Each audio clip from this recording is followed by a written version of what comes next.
Hi, I'm Snez, personal trainer, healthy lifestyle coach, and your guide to feeling your best. This podcast is a segment from my weekly radio show, Wellbeing Wednesdays, broadcast live on 88.6 Plenty Valley FM. It's all about sharing real, practical tips to help you move more, eat better, and live healthier without the overwhelm. Let's dive in, shall we? Coming up next, going to be chatting about calorie creep. Now, what is calorie creep? It's a term that you may or may not have heard. It was a term that I hadn't heard of until only a couple of days ago. And I was like, what actually is that? And it's interesting because even though I hadn't heard of the term, I helped so many people working through the impact of calorie creep and even myself as well. So it's that feeling when you're doing everything right. You haven't changed much in your eating or your exercise, but you just find that the scales are creeping up or your jeans are feeling a little bit tighter and you're just thinking, well, I feel like I'm doing everything right. What's the difference? And that's calorie creep. It's those sneaky little slow increases in daily calories that slip through without you actually even noticing and realizing it. And it's not about eating bad or that your whole diet needs an overhaul. It's just about these little extras that we don't add up, but they do definitely add up over time. So things such as that milky coffee with a little bit of extra syrup in it for some flavour or extra sugar in it, the couple of bites when you're cooking dinner or finishing the kids' leftovers is such a big one. Like I was very mindful. I used to do that as well when my kids were little. Now there's nothing to eat. There's nothing left over. Or it's that little drizzle or you grab a spoon of peanut butter or, things like that. They're just little bits and pieces. And one that I find people do a lot of is not counting how many cups of tea, especially milky teas or coffees that they are having in the day, or grabbing a handful of nuts from something that's visible or a chocolate that's kind of just sitting at work on a display bench or something like that. So these are all those little bits and pieces. So individually, you might think, well, that can't be too much, just 1 cup of milky tea.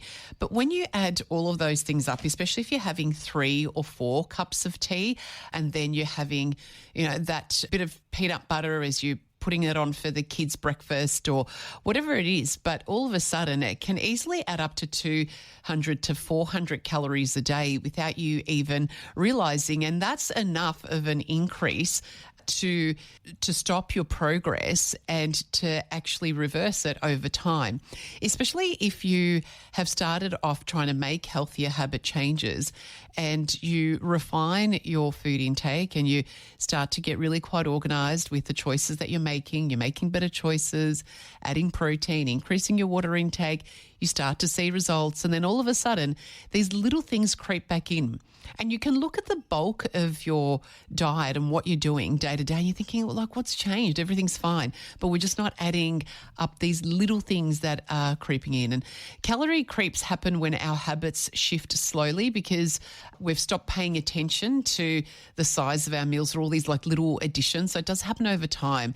And because we're creatures of comfort, we fall back into old patterns. So as I mentioned, if you have over the recent months or the last 6 months or a year gone onto an improved health plan and you're paying attention to food, it's when we start to make changes that we can fall back into these old patterns. And that's when calorie creep seems to appear more often, is when people start to revert back to some of their old habits that they think, oh, that's not that significant because I've changed the bulk of what I'm doing and not really understanding the impact of those additions.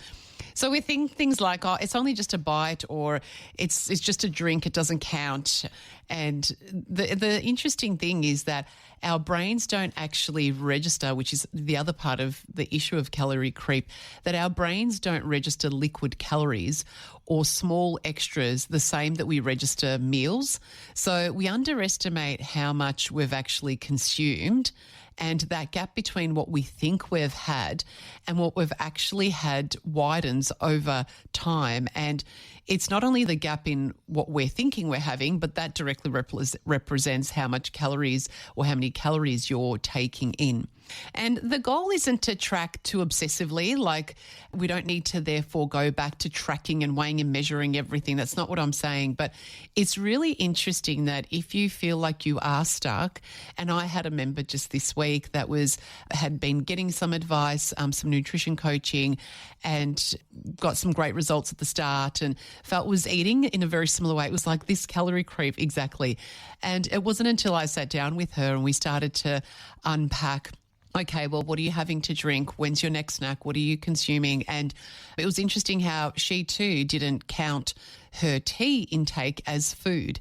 And so the best thing to do is to make sure that we just start to get curious about it and just start to pay more attention. So here's how to tighten up things without feeling deprived. Like we don't want to get rid of everything and be super strict. So it's not about restricting. It's actually more about awareness. So the first thing that we want to think about is just bringing back some structure.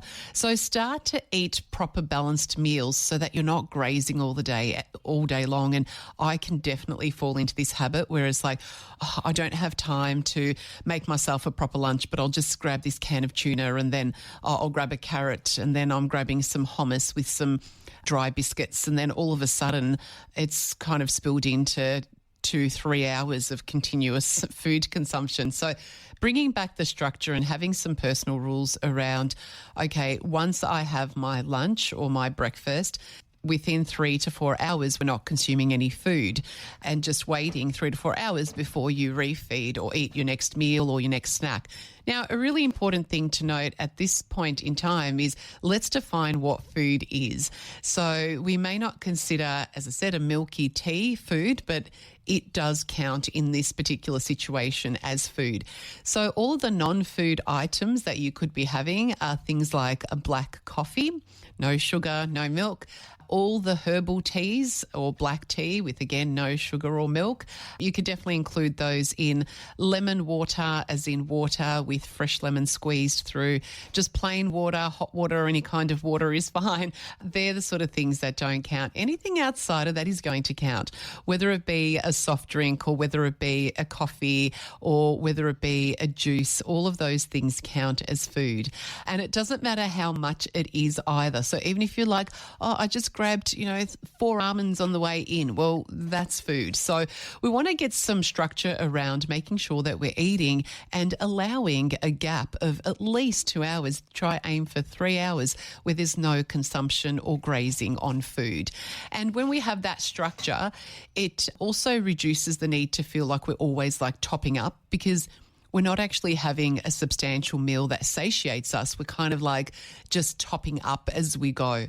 The other thing that you can do is use smaller portions of foods that are really calorie dense. So things such as anything that's really high sugar or high fat content. And when I say high fat content, I'm not counting plant-based fats. These are sort of fried foods, animal fats, that sort of thing. Just being mindful of that. But also if we are snacking unnecessarily as well, just being mindful if you are grabbing a handful of nuts. I know that a small handful, and it's not a big open handful. It's just whatever can fit in your palm. It's usually sort of 8 to 10.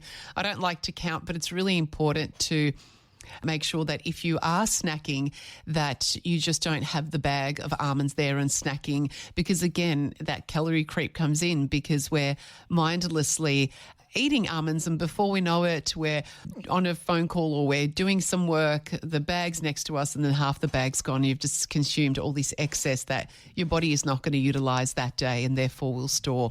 The other thing that you can do is just replace those unconscious times where you could be snacking or grabbing some food with more mindful ones. So instead of nibbling while you're cooking, make a herbal tea. So that's the mindful action, is to make a herbal tea or a lemon water, or I even at times when I am cooking, if I'm feeling a little bit peckish, I will make a bone broth, just a teaspoon of bone broth in hot water and just sip on that. So you're being mindful and bringing consciousness to a time where before you know it, you've kind of grabbed a bit of cheese and this and that and you haven't really thought about it. And also with things like the kids' lunches when you're preparing. Just make sure that you're putting things straight into a container, really quickly, so there's not things just lying around. Just whatever you can do, really, that breaks your routine, that makes you think, oh, hang on a tick, what am I doing here?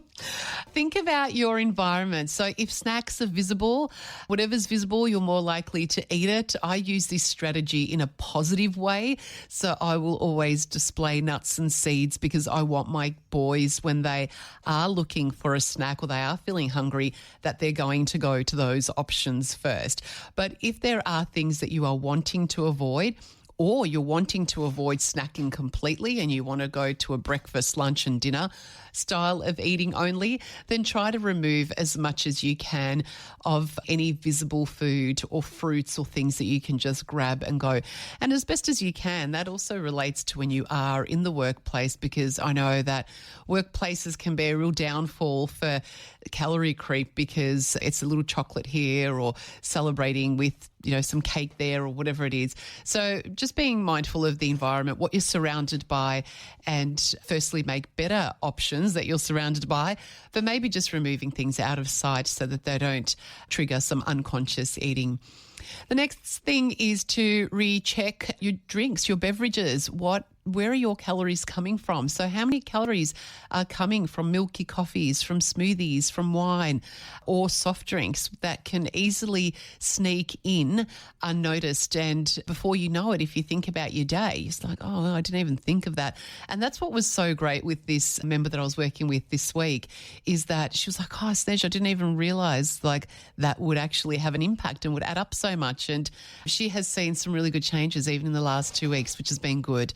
So the thing is with calorie creep, it's not showing you that you need a complete overhaul of your entire diet, because that's what we tend to do when we feeling like we're trying to achieve a result or improve our health and wellness and decrease body fat.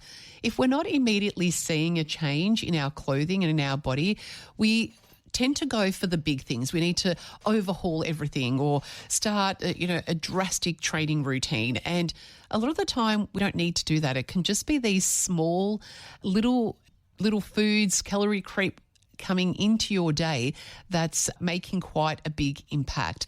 So don't be too concerned with doing a huge overhaul. Just bring some awareness to what you're doing, bring some structure in, and just return to some balance. And when you start to pay attention and get curious, instead of criticizing that you're doing everything incorrectly, you'll start to see that there's only a couple of basic changes that can bring you back into alignment, and you will find then that your results will follow. Thanks for joining me on this segment from Wellbeing Wednesdays, as heard live on 88.6 Plenty Valley FM. If you enjoyed this episode, share it with someone who might find it helpful and subscribe so you never miss a show. Want to catch the live broadcast? Well, you can tune in Wednesdays from 12 till 2 p.m. on 88.6 Plenty Valley FM, or find my info on Wellbeing Wednesdays with Snez, the Facebook group. Take care, stay healthy, and remember, it's the little choices every day that create big changes. Talk soon.